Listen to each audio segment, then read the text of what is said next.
আসসালামু আলাইকুম ওয়া রাহমাতুল্লাহি ওয়া বারাকাতুহু। ওয়া আলাইকুম আসসালাম ওয়া রাহমাতুল্লাহি ওয়া বারাকাতুহু। তুমি আমারে গালি দাও, আমি কিচ্ছু বলবো না। আমার বাবাকে গালি দাও, কিচ্ছু বলবো না। কিন্তু আমার আল্লাহ তার রাসূলের বিরুদ্ধে কথা বললে, আমার কোরআনের বিরুদ্ধে কথা বললে, তুমি যে হও না কেন, তোমার সাথে আমার কোনো সম্পর্ক নাই, ঠিক না? আমরা এই বিষয়গুলোতে খুবই সেনসিটিভ।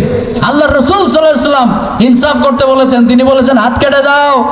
সাহাবীরা বললেন ওসামা, সবাই মিলে ওসামাকে ধরে, ওসামা তোমাকে আল্লাহ রসুল খুব ভালোবাসে, যাও না আল্লাহ রসুলের কাছে গিয়ে দেখো না একটু সুপারিশ করা যায় কিনা, হাত না কেটে অন্য কোনো শাস্তি দেওয়া যায় কিনা, আল্লাহ রসুলের কাছে গিয়ে একটু সুপারিশ করো না। ওসামা তো যায় না। সাহাবীরা ঠেলা দিয়ে বিদায় করে দিয়েছে রুমের মধ্যে।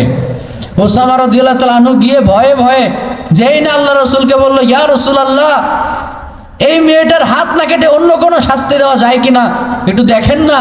এটা শোনার সাথে সাথে আমার নবীর চেহারাটা আগুনের গোলার মতো লাল হয়ে গেল। আল্লাহু আকবার। আমার নবী এমন একজন ব্যক্তি ছিলেন যাকে গণক বলা হয়েছে, উনি রেগে যান নাই। ওনাকে কবি বলা হয়েছে, উনি রাগ করেন নাই। ওনাকে জাদুকর বলা হয়েছে, দেশদ্রোহী বলা হয়েছে, তারপরেও উনি রাগ করেন নাই।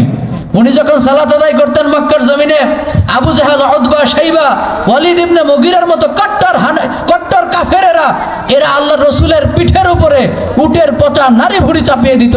আল্লাহ রসুল তাও রেগে যান নাই। তায়েফের ময়দানে গিয়েছিলেন দাওয়াত দিতে, সেখানে রক্তাক্ত হয়েছেন, রেগে যান নাই। স্বদেশ থেকে মক্কার কাফেররা তাকে বের হতে বাধ্য করেছে। আল্লাহ রসুল তার দেশকে কি পরিমাণ ভালোবাসতেন, মক্কা থেকে যেদিন তিনি চলে যাবেন, যাওয়ার সময় বারবার মক্কার দিকে তাকায় আর বলে, মক্কাতু আহাব্বুল বিলাদি ইলাইয়া, আমার কাছে সবচাইতে প্রিয় শহরের নাম হচ্ছে মক্কা শহর। সুবহানাল্লাহ।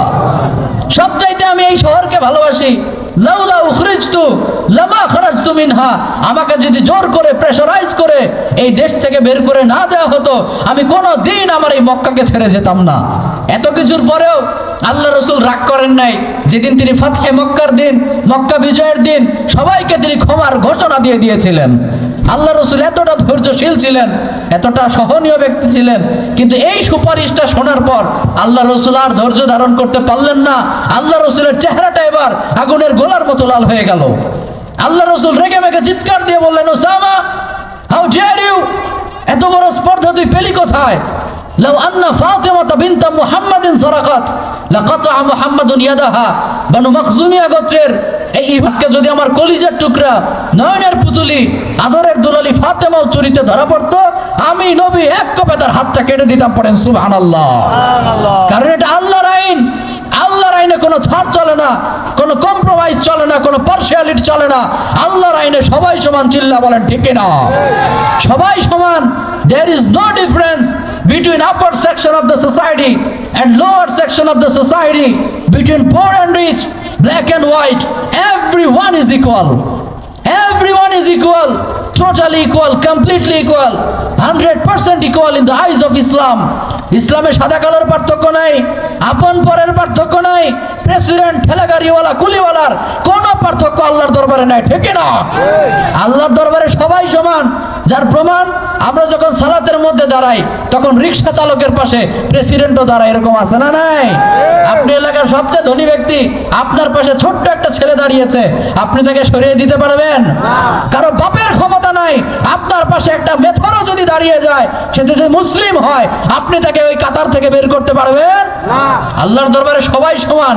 এই সমতার বিধান আল্লাহ রসুল তার দেশে বাস্তবায়ন করেছিলেন। পড়েন সুবহানাল্লাহ।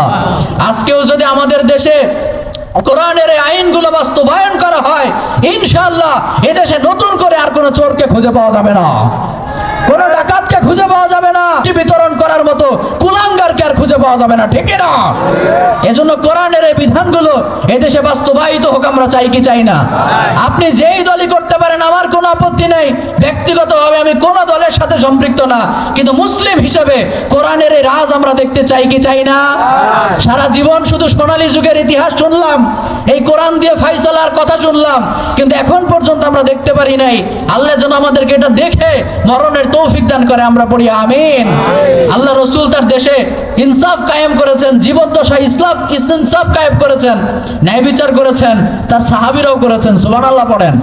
ওমরে ফারুক রাদিয়াল্লাহু তাআলা আনহু যখন অর্ধজাহানের খলিফা, মদিনায় প্রত্যেক রাতে অলিতে গলিতে তিনি ঘুরে বেড়াতেন। ঘুরে ঘুরে খেয়াল করে দেখতেন কার বাড়িতে টাকার সমস্যা, পরের দিন নিজের পকেট থেকে টাকা দিয়ে অথবা বাইতুল মাল থেকে টাকা দিয়ে ওই মানুষটাকে আর্থিকভাবে সহযোগিতা করে দিতেন। সুবহানাল্লাহ পড়বেন না? কারো বাড়িতে যদি খাদ্যের অভাব হতো, ওমরে ফারুক এমনও সময় এসেছে নিজের পিঠে ওই খাদ্য বহন করে তিনি ওই অভাবগ্রস্ত মানুষের বাড়িতে দিয়ে এসেছেন। তিনিও নেতা, আমাদের দেশেও নেতা আছে না নাই? নির্দিষ্ট কোনো নেতার কথা আমরা বলছি না, কিন্তু বেশিরভাগ ক্ষেত্রে আমরা খেয়াল করে দেখি যে আগের যুগে, সোনালী যুগের খলিফা যারা ছিলেন তারা পারলে নিজের পকেটেরটাও আরেকজনকে দিয়ে দিতেন।